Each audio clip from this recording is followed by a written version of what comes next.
This is our Q&A video slash catch up video. I know we haven't been able to catch up for a while except through IG stories.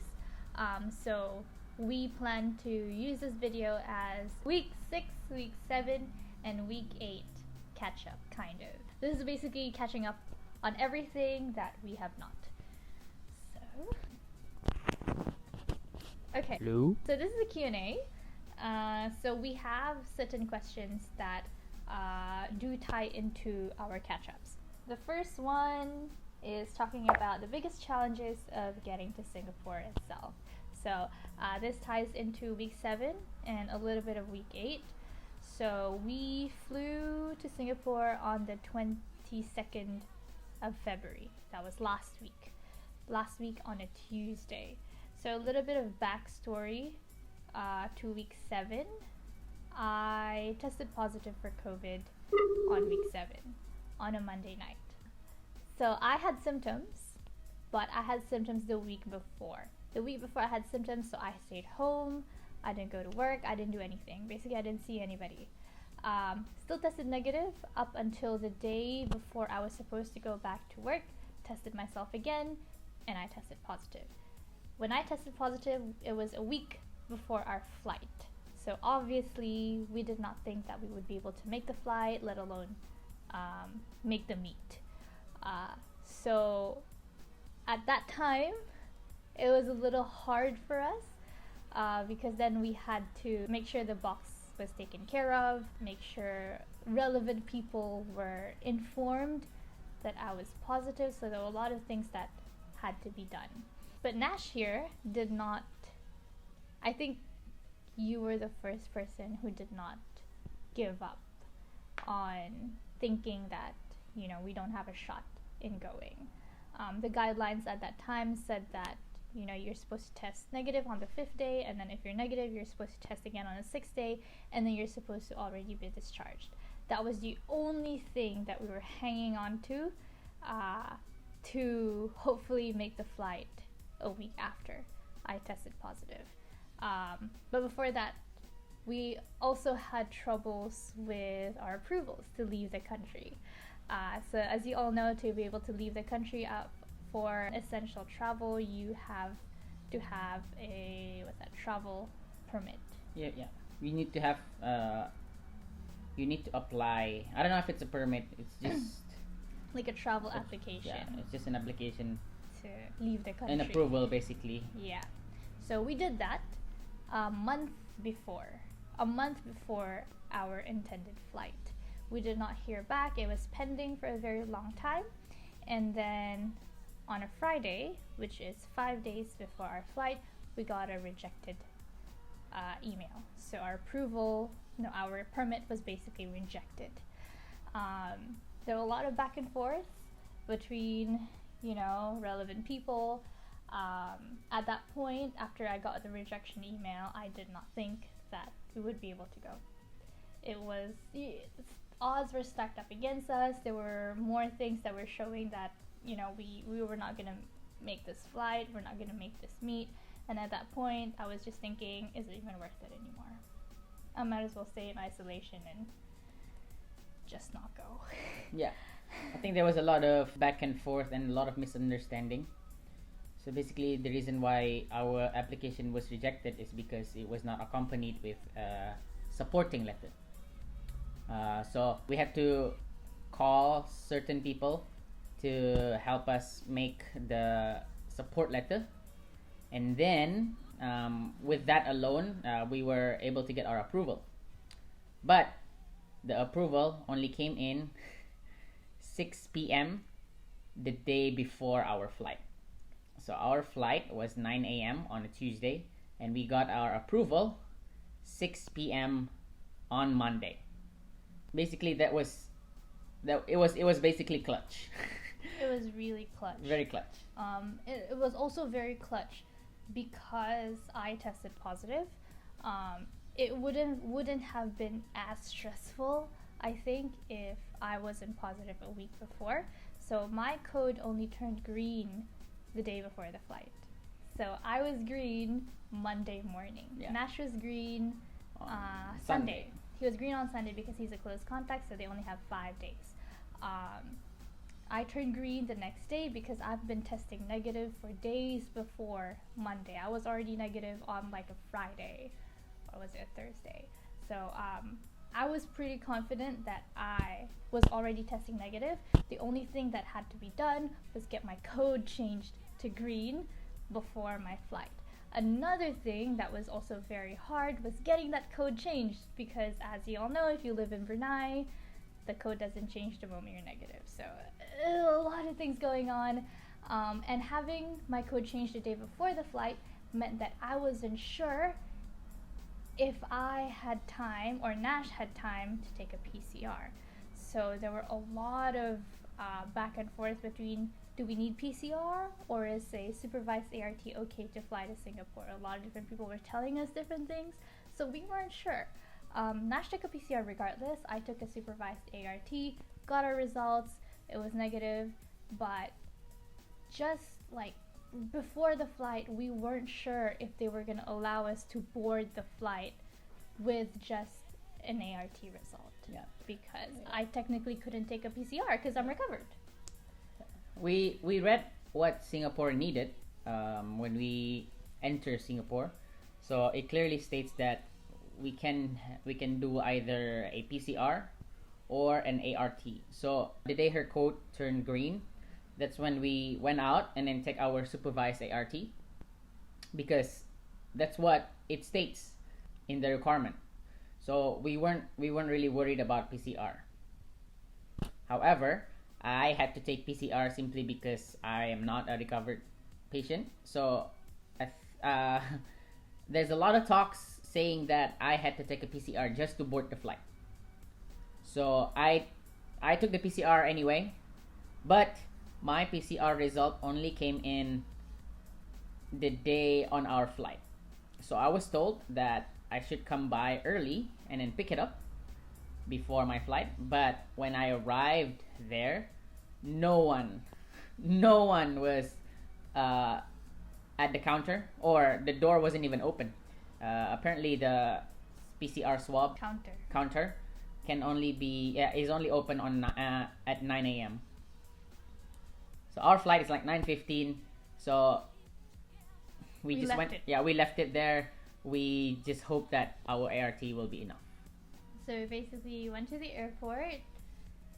We gathered all our faith that we would be able to board the plane. So we were on edge until we actually checked in and we were cleared from immigration. Yeah. So we were like, I was up to here with anxiety because we were at the brink of, we're either gonna make it there safely or we're gonna go home and we're gonna lose a lot. We had a lot on the line. We just finally breathed the moment we boarded the plane. Yeah. That was how bad it was.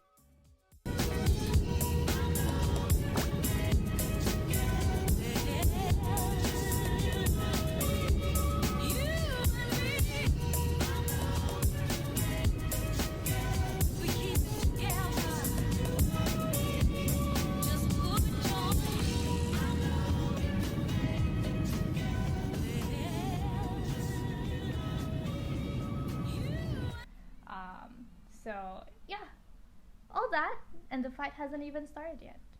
We haven't even gotten to Singapore yet. That's the story time for pre-departure. Whew. Yeah, it was quite stressful for us.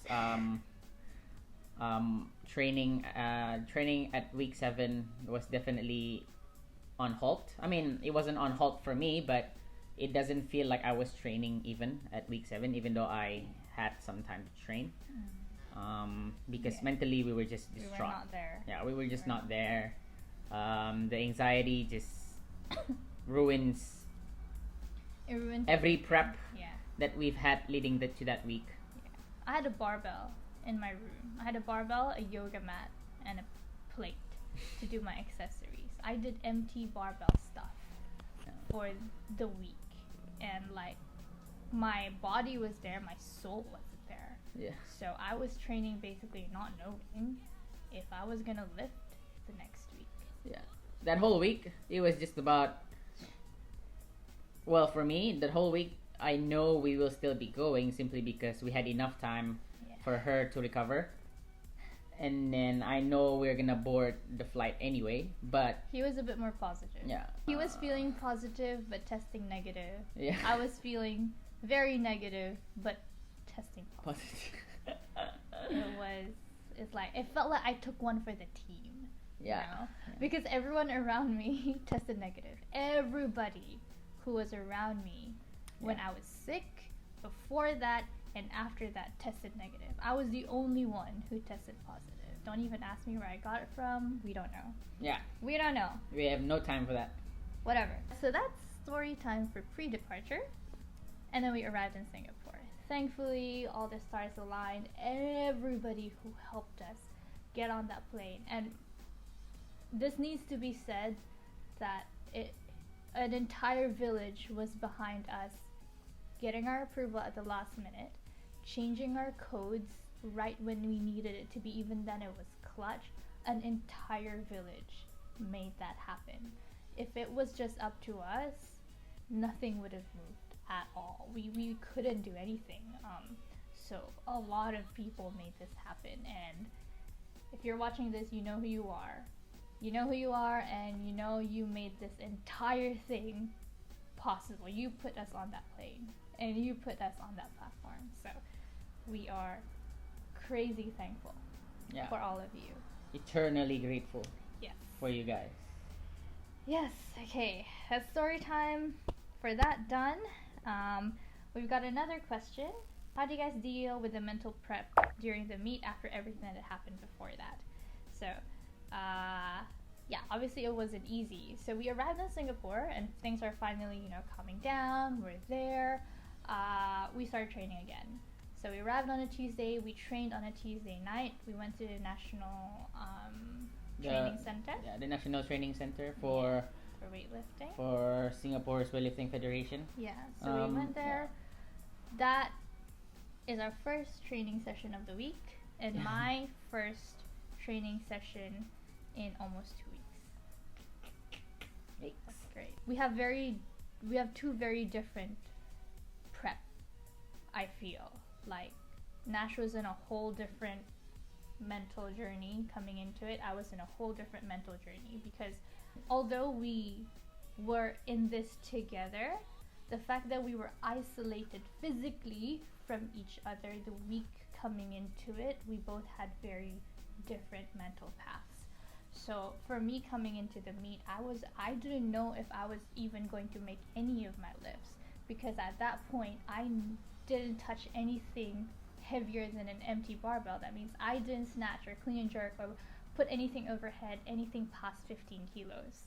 So I didn't know what was going to happen. I just came in and, thought, well, I got here. Let's see how far I get. So we got our training in on a Tuesday. Luckily, we were not put in an athlete's bubble because Singapore has just changed their regulations. Yeah. There was a lot of good news when we arrived there. Yeah. So when we arrived there, we no longer needed to pay for PCR because they don't require PCR anymore. All you have to do was get a supervised ART within 24 hours of landing. Yeah, of your landing, and you can basically go out anywhere you want. Yeah.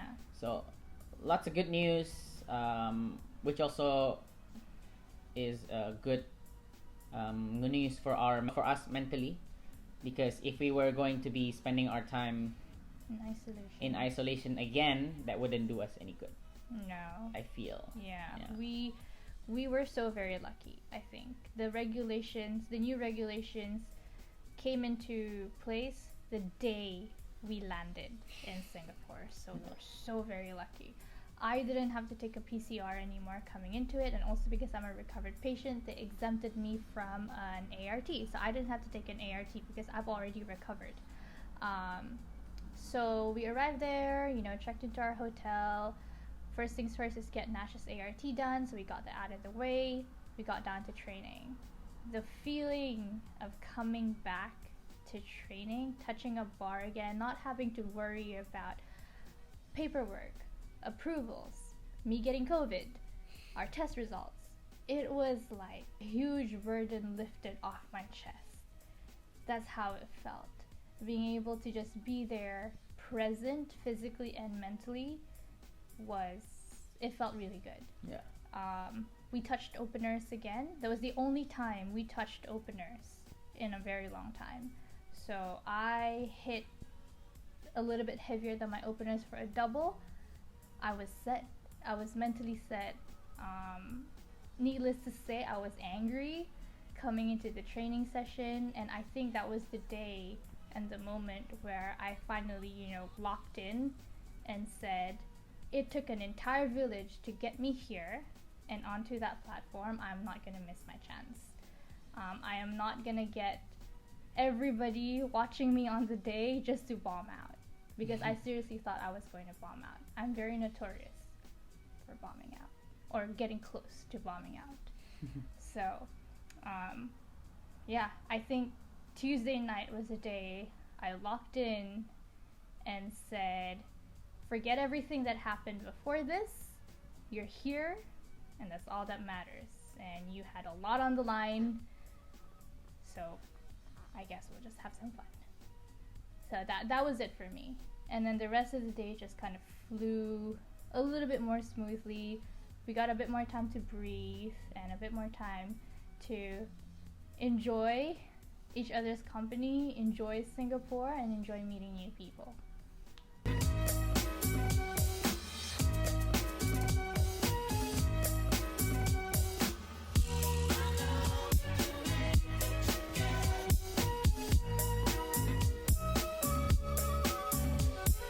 We compete in 2 days.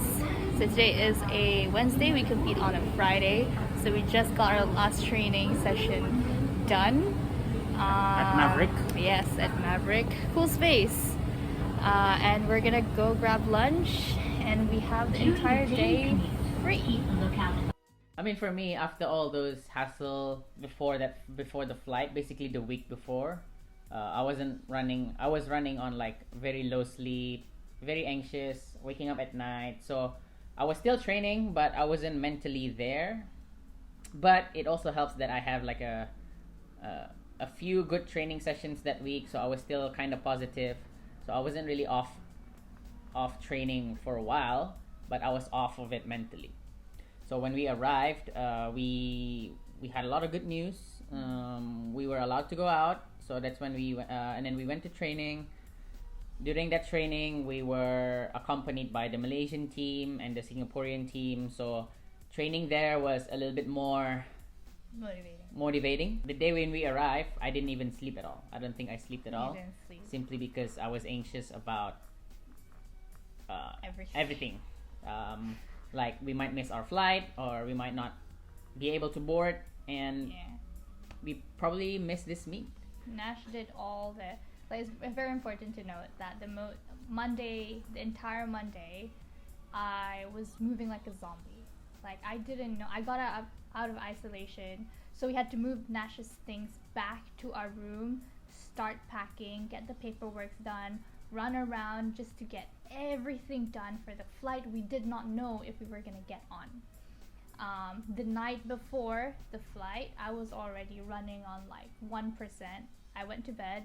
Nash did the entire packing himself. So he packed everything. He made sure our paperwork were in place. It was chaos. It wasn't even organized chaos. It was just chaos. So he had basically no sleep. Yeah. I think he had like 3 hours of sleep, but even then it was probably disturbed sleep. Yeah, it was basically just a light sleep. Yeah. A nap. Yeah, a nap. Yeah. I think only when we arrived there, then I was a bit better, a bit relieved, because even the week before, I was very positive that we're gonna make it. So I was already in that mindset of like, oh, we're gonna make it anyway. So once we arrived there, I was in even better place.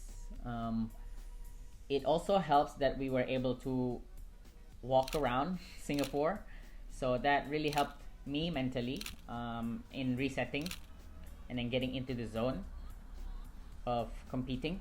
Like when we were there, I finally feel like I'm an athlete, so therefore I've got to be mentally ready. So we had what, three days just to reset our minds and then do whatever we want, train there when we can. And I think that's about it. I think after setting down in Singapore, I was already locked in. I was ready to lift, I would say. Okay. Now we're gonna move on to another question. Can you explain on the mechanics of the competition? And then it's like hashtag I am a newbie. Okay. Don't worry, because I bet you, like, a portion of the people who watched our live that day did not know what was going on. Yeah.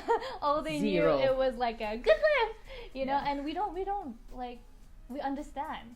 Us coming into that meet, let me just tell you that nobody has any international competition experience when it comes to weightlifting.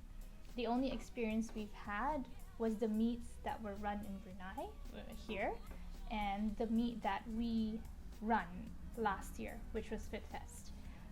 All that was run based on research, reading, and just a lot of, watching online on how these meets work. So for the both of us to step into an international competition and like an IWF sanctioned competition with just us was a huge eye-opener. So we're more than happy to share on how things went. So how the competition works is that before the competition, we have to declare our opening weights. So just in case you don't know, in weightlifting there's two events. One event is the snatch, and then one event is the clean and jerk. So prior to the event, we were supposed to submit our entry total. So this means Lynn and I both have to declare what's the weight for our snatch, the first attempt, and then what's the first weight of our clean and jerk. Okay, each event we have 3 attempts. So what they did was, this is the final entry submission.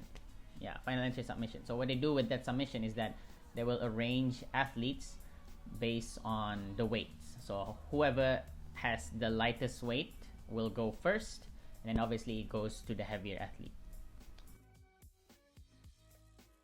So we had our entry totals, we submitted our final submissions, we had a meeting the night before just to make sure, we submitted the right category, we submitted the right entry total. Everything was fine. Fast forward the next day, which was on Friday, I competed in the morning, Nash competes in the afternoon. Needless to say, he had to come with me because he was my handler, I was his handler. Yeah. So we arrived at about 8 a.m. at the venue itself. We had to do an art test.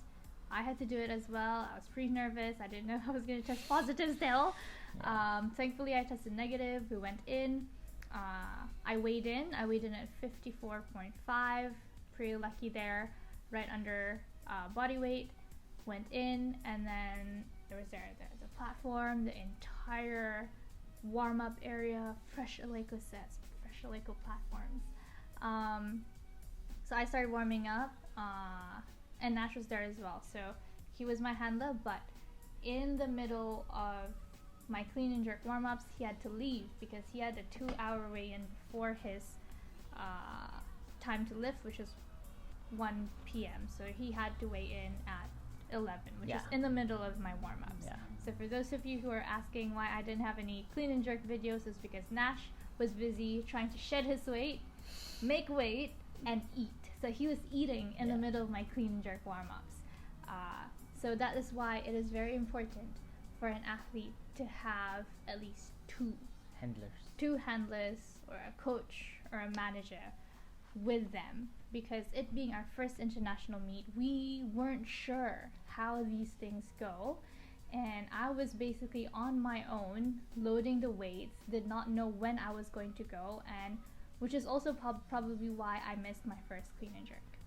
I rushed down, did not know my bar was loaded until they announced it was loaded. I arrived there, it was 30 seconds, I didn't have time to visualize, all that jazz.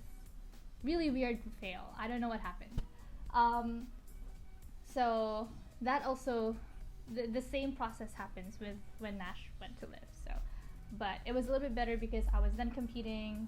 I was there with him, fully locked in as his handler at that time. Another thing that I think people did not see from the live angle of the video was that the people who determines whether it's a good lift or not are the judges.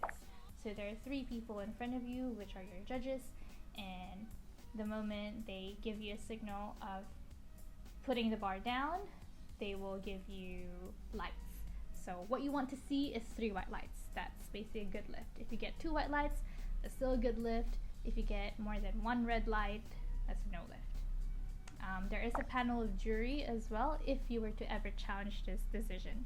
But at that time, I don't think they came into play. No one challenged the judges. I don't think anyone during the weekend challenged the results or challenged the call. Yeah. So. But if it comes to that, then that's when the jury comes into play. Into play. Basically, they're the second opinion guy. Yeah. So if you think the referee or the judge is wrong, then you go to the jury. Mm-hmm. And in this sport, it is very, very important that your coach or your handler knows how to do things behind the scenes. So your job as an athlete is to lift. That's your only job. Your job is not to worry about your weight increments, not to worry about declaring your weight, not to worry about signing, not to worry about anything. Your job is lift, go back in, rest, visualize, go back out and lift. Your job is to just make that lift. But in our case, we obviously had to think about everything else as well. So if you notice that the weight increments went up a little bit, bit by bit, so it went up 1 kilo, 2 kilos, 3 kilos, it doesn't jump straight to your intended weight. So we only kind of learned as we go. I learned as I go that whenever Nash needs a bit of time to rest, the clock is ticking. So after he's done with his first lift, he comes back in. He has 2 minutes before he goes back out to make his next lift. So I don't know if you know this, but to be doing maximal lifts in under 2 minutes is a very tiring thing. So you do need rest. So if you see that your lifter needs rest, what you do is you try to increment it very slow. So if he wants to hit 120 from 110, I go, okay, I'll go 113. And then whenever the bar is being loaded, the clock stops. So when the clock stops, it buys your lifters a bit more time to rest.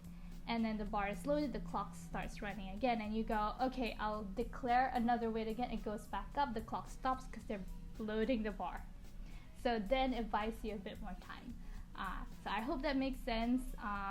And it kind of shows that it takes more than an athlete to make that lift on the platform. It takes your coach, it takes your handlers. So a lot of things are going on behind the scenes. So if you watch the live, there was like a net that covers the warm-up area. That's where all the declaring of weight happens. That's where the athlete sits down to rest. That's where the handler declares the weight. So a lot of things happen, and because there was just one person handling each one of us, we had to hold, the jacket. We had to be there to take videos. We had to look at the board to make sure, what's next or what we're declaring next. So there was a lot of things that went on behind a meet. So it just shows the importance of having a full team in an event this scale. So hopefully the next time we go to another international meet, we have more than just each other. I think the most important thing that you need to know about weightlifting in sports is that whoever lifts the heaviest wins. We just happen to not lift the heaviest weight. So basically, whoever, just like how what I mentioned before, is that the weight goes from lightest to heaviest. So if all your 3 attempts are lighter than everyone else, then you will have to go first. You have to finish it off first. It's very different from an elite level where each and everyone are only differed by 2 or 3 kilos within each other. So it's a little bit more competitive at a higher level, but in our level, they're not as competitive. So that's why you see us going for our attempts 3 times in a row, simply because our weights are lighter than everyone else. Yeah. Yeah. If you do not understand any of those, just remember that weightlifting is about those who lift the most weight. Basically, Yeah, because so- you are put in a weight category. Yeah, the amateur weightlifting meet has no weight class. This official meet has a weight class. Yes. Yeah. I feel this experience has also like opened our eyes and has humbled us a ton, because I had to warm up in the same warm-up room with a silver medalist and an Olympian. She was in my weight class at the very last minute. She weighed in at 50 kilos. It wasn't even her weight class, and she won it. So to be lifting, to be warming up in the same warm-up room with some of the best in the world is very humbling. Yeah. These girls are sitting at my body weight, but lifting more than anyone I know. And that is insane. Yeah. It is insane to see, and it has just, I think, bumped up our motivation Yeah. to try and do more, to try and do just our best. Yeah. For me, coming into that meet, it wasn't about competing with everyone around me, because these are freaking Olympians. It was about just trying to represent myself and represent everybody who stands by us. So I was just there to prove a bit of a point, I think. Yeah. I think it's same for Nash as well. It wasn't about me against everyone else. It's about me and the people behind me against the weight. The weight on the stage. Yeah, it was all about just trying to make the lift with as best effort as we can. Okay, while we're on the track of, updating everybody, the entire stay in Singapore went very smooth. So after the meet, we had Saturday off. We were meant to fly back on Sunday. So we had an early morning flight on Sunday. Woke up like at 6, got to the airport at like close to 7, and we were denied boarding. Okay, today is Sunday, our supposed flight back to Brunei, but we encountered a hiccup. Apparently, Brunei would need a PCR and not just a pre-departure test. I did not take a PCR simply because I am recovered from COVID, and if I have a memo saying that I cannot take another test because it might still detect some viral something in my system. But we were not allowed to board our flight, so now we have to cancel our flight and get on another flight. Thankfully, we have another flight booked for Tuesday, so we have to go take a PCR regardless. Basically, this is our original itinerary. Yeah, and we really hope that my results come back negative, or we wouldn't know what to do. Regardless, you're gonna have to let me in Brunei. So now we are at the MRT waiting so we can drop our bags and take our tests and have 2 extra nights here in Singapore.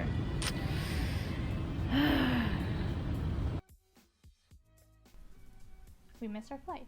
Basically, we bought that one-way ticket with SQ to come back to Brunei because we didn't want to spend an extra 4 days in Singapore, and we missed it because Brunei doesn't have guidelines for recovered COVID patients. So, as you all know, I think by now, that if you are a recovered patient, you're not supposed to be taking a PCR. So I couldn't take a PCR, but the only guideline available was that everybody who wants to travel back in or travel into Brunei has to take a pre-departure PCR, not ART. It has no mention of ART, PCR. So we were about to board our plane, and they said that, sorry, we don't allow ART. I have a memo stating that I cannot take a PCR, yet obviously because there was no mention of it, they couldn't let me board the plane. So we missed our flight. That's one. We had no place to stay for 2 more nights. And Nash has to take another PCR. That's another cost, $100 out of pocket, and I had to take another PCR, and it was on a Sunday. So luckily, we were very lucky that I have a cousin living there, helped us find a place to get PCR, hosted our bags that was about to explode.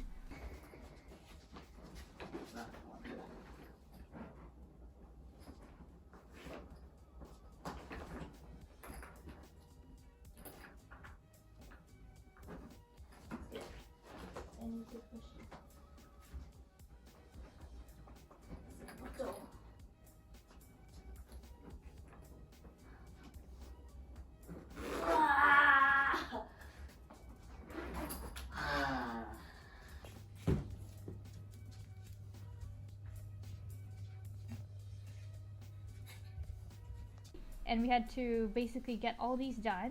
Luckily, we have a return ticket. Long story. We have a return ticket back on a Tuesday, so we decided to opt for that. Rented out an Airbnb for 2 more nights. That another cost out of our pockets. So finally flew back on a Tuesday. Another anxiety was that I wasn't sure if my PCR was gonna come back negative. If it came back positive, I guess I'll just live there and become a Singaporean. I don't know. Yeah, simply because the guideline entering into Brunei is that you have to have a negative PCR. Regardless, they didn't say anything about a recovered case. So those who, I think by now, those who are recovered from COVID should not be taking PCR. You shouldn't be. Yeah, you shouldn't be taking PCR simply because there's a... It could still be detected in your system. Yeah, it can be still, That's it. But, I had a memo. Yeah, but thankfully, Lynn's result was... turned out negative. So apparently, it's out of her body already. Out of my body. Thankfully, just... I'm so lucky. I was so lucky. If not, we would have had to miss another flight, and I don't know how long I'd have to stay in Singapore. So that was a whole mess in itself. Yeah. Thankfully, arrived safely here, and here we are right now. Here we are, day 4 on our isolation. Yes, a pretty long video. But I think we have to address some other questions. We have some questions about, did y'all eat 4 fingers? We did. Yes, we did. Twice. We thoroughly enjoyed Singapore. We did twice. It's my first time having 4 fingers too. Yeah. It was really good. Now I miss it. I miss it too. Am I right? Asks, what did you eat on the plane? I don't remember what I ate on the plane. I don't like plane food. Yeah, but it's not as good as I remembered it anymore. Yeah, maybe because we were kids. Yeah. Nowadays, the only way I will eat, well, I did eat the plain food, but simply because I was hungry. Yeah. But it was nowhere memorable of what I ate that was good. So yeah, it was just to get by. Yeah. I think the one thing that you would probably miss more is the smell of the flight, not the food on the plane. So it's the smell of the plane, you know what, that distinct smell of the plane, you're gonna fly off. Yeah. We miss Singapore already, and hopefully in the next few months everybody gets to experience being on a plane again for their holidays. I don't know if it's unfortunately or fortunately that we finally get to fly out. But this is our first overseas flight as a married couple, and it happens to be for a competition, and it happens to bring a lot of anxiety. Yeah. But no regrets. Yeah. Definitely no regrets. It's the kind of trip you want to forget, but at the same time, We'll never forget. you'll never forget. Yeah. Till then, That's it. We're gonna wrap up our Q&A, and we hope we've caught up with everything that you guys might want to know.